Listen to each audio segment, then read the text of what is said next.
Et bonjour, j'espère que vous allez bien. Alors aujourd'hui, ça va être une petite vidéo sur comment tourner l'objectif sur soi et pas en fonction de l'extérieur vers soi. Je m'explique.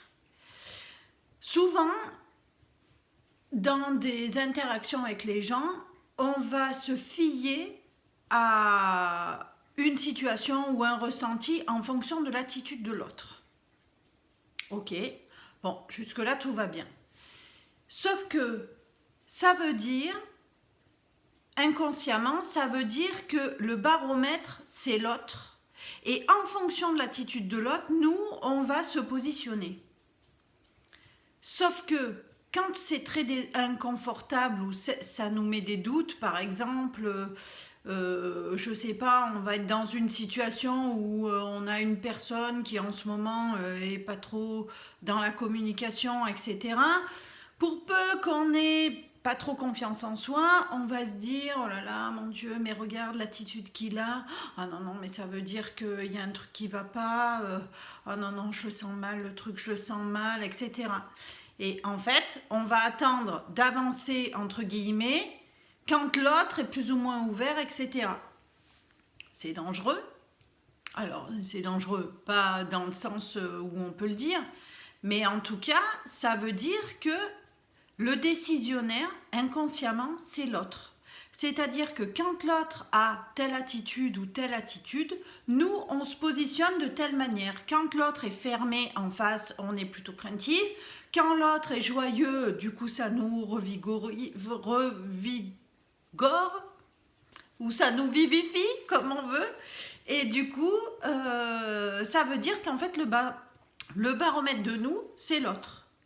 Et donc, du coup, ça veut dire que c'est l'autre qui décide. Or, c'est pas bon parce que, en fait, nous-mêmes, on doit être capable aujourd'hui de se dire, mais notre baromètre, c'est nous-mêmes, en fait.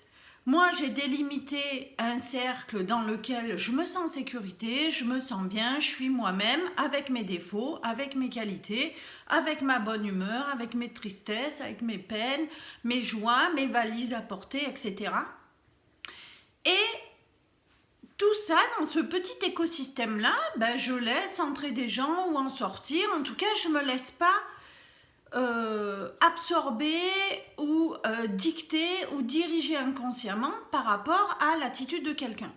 Donc, ça veut dire, je vais être concentrée sur moi, je me connais, je sais mes limites, je sais mes valeurs, je sais mes qualités, je sais mes défauts, je sais mes doutes, je sais que j'ai pas trop confiance en moi, etc. Et du coup, quand l'autre va avoir une attitude où il est hyper gai, moi, si moi, dans mon fort intérieur, je suis aujourd'hui, ça va, je serai joyeuse. Mais en fait, ça veut dire que je dissocie l'attitude de l'autre par rapport à ce que ça me renvoie et comment je dois me positionner, en fait.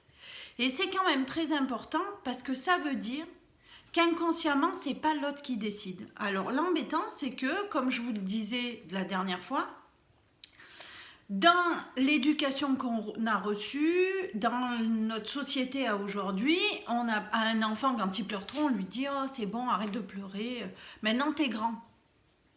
Bon, sauf que s'il pleure, certes, il peut y avoir l'option « je fais des caprices », mais là, les caprices, c'est l'option les parents, ils sont peut-être pas positionnés comme il faut, quoi. Et de l'autre côté, c'est si je pleure, c'est que je suis pas très sympa. Nous, à l'âge adulte, quand on se met à pleurer, c'est que ça va pas, quoi. Donc bon, si on se met à rire, c'est que tout va bien. Et donc il faut quand même prendre en compte nos émotions à nous, notre fonctionnement à nous, nos repères à nous, nos limites à nous, pour ne plus être influencé par l'autre. L'embêtant, c'est que souvent, c'est très inconscient et on ne se rend même pas compte que l'autre est le baromètre de notre variation d'humeur, j'ai envie de dire. Donc du coup, c'est quand même hyper important de faire attention à ça parce que ça veut dire que une fois que vous arrivez à être focus sur vous et ne plus, entre guillemets, dépendre émotionnellement de l'attitude de l'autre en face de X ou Y, eh ben, vous serez pleinement souverain en fait, dans votre royaume, j'ai envie de dire. Et puis c'est ça qui est important. Parce que beaucoup de gens ne se rendent pas compte, et moi je l'ai fait pendant très longtemps, en fait, que l'attitude de l'autre envoyait chez moi des choses et que moi, comme j'avais pas trop confiance en moi, ben en fait, je me fiais à ça. Alors, je sais pas si j'arrive à être claire, mais enfin, ça veut dire que derrière ça se cache, parce que c'est bien là l'important, se cache un manque de confiance en nous en fait, ou un problème de j'ai pas assez délimité mon territoire, mais pas parce que c'est une forteresse et que je veux personne rentre, mais simplement parce que j'ai pas appris à le faire. J'ai pas appris à définir mon territoire et définir ma petite bulle dans laquelle ben, moi je vis en pleine autonomie, où j'ai le droit de vivre des tas de choses au milieu de cette bulle-là, et que en fait c'est moi qui invite les gens à venir ou pas. Voilà. Et ça veut dire que c'est pas les autres qui décident pour moi. C'est moi qui décide toute seule de ce qui est bien pour moi, de ce qui est pas bien pour moi, avec mes défauts, avec mes qualités, parce que on est des êtres uniques. On est toujours en total mouvement, parce qu'on évolue au fur et à mesure de nos vies, de nos années passées, et qu'à un moment donné, il faut vraiment se dire, ben voilà, moi je suis comme je suis. L'important c'est que ben, j'essaie de faire en sorte que les choses qui me pèsent le moins, de moins en moins. Et quand on arrive à se connaître, quand on a compris comment était notre mode d'emploi, quand on a libéré nos blessures, quand on a décidé d'être aligné, c'est-à-dire de faire les choses avec le cœur pleinement pour soi, eh bien, on est totalement... ben, on est aligné, ce qu'on appelle aligné, c'est-à-dire qu'on va faire les choix avec le cœur. Alors ça ne veut pas dire qu'on ne rencontrera pas d'obstacles dans la vie, parce qu'il y a des impondérables, etc. Mais ça veut dire qu'on aura le recul nécessaire, en tout cas pour faire face. C'est-à-dire que là, par exemple, un événement compliqué à gérer, ben, on va peut-être se casser la tête pendant 10 jours dessus en disant et c'est pas juste, et c'est injuste, et j'en ai marre, et ça m'arrive toujours à moi, et donc allons-y les petits vélos qui tournent en disant c'est injuste, c'est injuste, c'est injuste. Alors que si on a le recul, on se dit bon bah oui, ok, bon bah à quoi ça me renvoie? Bon bah ça me renvoie que c'est voilà, j'ai peut-être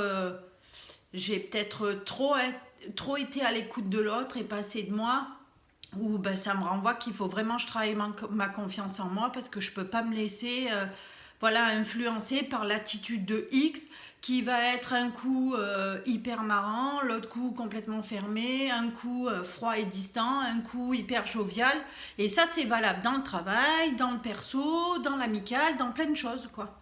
Donc, après, attention, moi, je suis la première à dire que j'ai un sacré caractère. Je suis vraiment pas parfaite du tout.